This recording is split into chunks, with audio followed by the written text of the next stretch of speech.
Hello my loves and welcome to today's video. Today I'm doing something a little bit different, something which I think is very important and something which I think every woman should speak about. I don't think it should be hidden away and I don't think it should be taboo. I'm just going to say now, and with pre-warning, this video does contain descriptions of medical procedures and it does also contain talk of body parts, so if that is something that you're not okay with, then please click off. But I still think that this is so very important. Last week I started to get a pain in my right breast, so I went to my doctor and I was diagnosed with mastitis. Now, mastitis is an infection of the milk ducts. Now, this commonly happens with breastfeeding women, obviously because babies' mouths are full of bacteria and it can get through that way. It's also very common if you have nipple piercings, which I do, so I had no worries. So that was the Wednesday. By the Friday, I was in a lot more pain. I was in excruciating pain. I had a very high fever. I was very dizzy. I felt sick. I didn't feel well at all. So I went to the out of hours doctor, who told me to go straight to A&E, which I did. I went straight to A&E. Saw obviously the triage nurse. They gave me Oromorph, which is a form of liquid morphine, which did nothing. It did nothing for the pain, so that tells you the sort of pain I was in. It did nothing for the pain. I was then seen by a doctor who told me that I had an abscess. So the next stage after the diagnosis of an abscess, obviously the breast was examined, he made his conclusion, etc, and I then had to go and see a surgical team. Now, I'm just going to say now, the symptoms of a breast abscess are these. They are a large red lump, pain, it will hurt, fever, and the other things that are associated with the fever, sort of general malaise, flu-like symptoms, muscle aches, this sort of thing. I had all of that. So I was taken to go and see the surgical unit. Now, the purpose of that meeting with the surgical unit was to determine whether I needed surgical removal or just antibiotics. They decided that I needed antibiotics and they were going to try an aspiration. Now, an aspiration is where they insert a needle into said area to try and draw out some of the infection. Now, she did this, a small amount of fluid was removed, and I was sent home with an antibiotic called coamoxiclav. I took my course, everything was fine. I then, as a follow-up, had to have an appointment back at the surgical assessment unit to see if the antibiotics were working and what the next step was going to be. So I went to that appointment. They said everything was fine, and I had a guided aspiration. Now, a guided aspiration is when they do the same as before but under ultrasound. So they wanted to do an ultrasound to ensure that there was nothing sinister going on underneath. There was no lesions, there was no lumps, no cysts in the breast. And this is what they did. So she aspirated a little bit more this time, thankfully, with local anaesthetic, so that was very nice of her.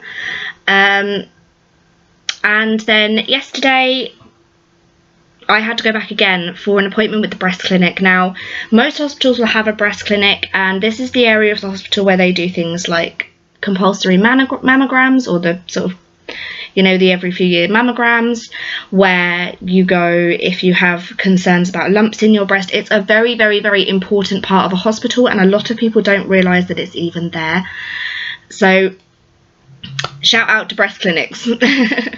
But I went to this appointment and spoke to the doctor there. He informed me that I had what is called periductal mastitis.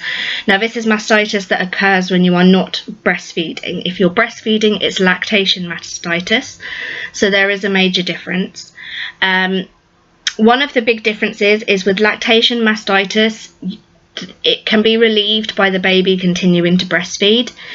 When it's not, there is very little relief. Not a lot can happen. You can hot and cold compress, you can try and pop it yourself, which is not advised. However, it's not as easily relieved as a lactation abscess or mastitis would be. So I went to this appointment, and this is what he told me I had. Now, this condition occurs in women that smoke. I do smoke, and I'm now going to start quitting, because if I don't, this is going to keep happening. Now, the next step is because I've now finished my the antibiotics course, the next step is to see if it goes down on its own.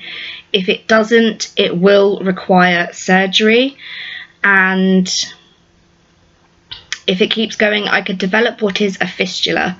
Now, a fistula is a lump. It's normally a solid lump which occurs and does need to be operated on to be removed. However, they are very, very, very hard to remove. And if you gain a fistula in your breast, you will need surgery to either remove the milk ducts or a mastectomy. Now, after being given this information, I'm not going to lie, it upset me, it scared me. You know, the fact that I may lose my breast if this doesn't you know, work is scary. It is scary, and I just want to say that the hospital that I went to were absolutely fantastic. Now, I know this is what I want to get out there, is the awareness of it. I knew, and I felt this before it properly came out, because I check my breasts. I check my breasts every week, whether I'm in a shower, whether I'm in a bath, and it's so important that women do this no matter what their age. Things can happen to your breasts no matter how old you are. I'm only 24, and I never imagined that at this age something could happen to my breasts, which could end up being quite drastic, and it's a scary thought. Now, I'm sure many of you know about this, but the best way to check your breasts is when you're in the shower or in the bath, or even just sitting in bed. You can do it wherever, as long as you don't have anything on your top and you can have free access to your breasts. And you literally just take the flat of your hand here and you palpate like this. You just press. And you need to go all the way to under your sort of round here, because breast tissue does go all the way back. And you just need to check. It's so important that women do this, and I think it's such a shame that more women don't. It's a very hard thing to talk about, I think, especially as a woman, because it's one of the biggest signs of your femininity is a breast, and you know, that's what makes us women. That's what makes women feel womanly. You know, we've got all sorts. We've got long hair and we've got breasts. That's what makes us feel like women. And it's such a shame that this is not more spoken about. When I went to the initial out of hours doctor, he did not want to examine me because he was a male. This was at about 3 o'clock in the morning. And he wanted me to wait until 9:30. If I had waited that long, I would have gone septic. He wanted me to wait so that I could have a female doctor. Now, I can understand this. A lot of women would be uncomfortable. But in an emergency, you can't be. I know that it is very uncomfortable to talk about these sorts of things, but these people are professionals. They are doctors. They have seen it. They don't care. They're there to make you better. They don't care. And it is difficult. Over the past 2 weeks, I've had about 12 separate people, 12 strangers, look at my breasts. And, you know, the most important thing is that we need to be more open. We need to talk about this. We need it to be known that these things can happen. Everybody always talks about breast cancer. Nobody talks about the other things that can happen. I'm not saying that, you know, we should turn our attention to something else. I'm just saying that women should be able to talk about this, and we feel a lot of times that we can't because we're going to be judged. And that needs to stop. So thank you very much for watching this video. I know it's a little bit different. I know that Some people may not like this video, and I know that it may be difficult for some people to look at and swallow, but I am not going to apologise for that. Please give it a big thumbs up and press the red subscribe button if you did like this video.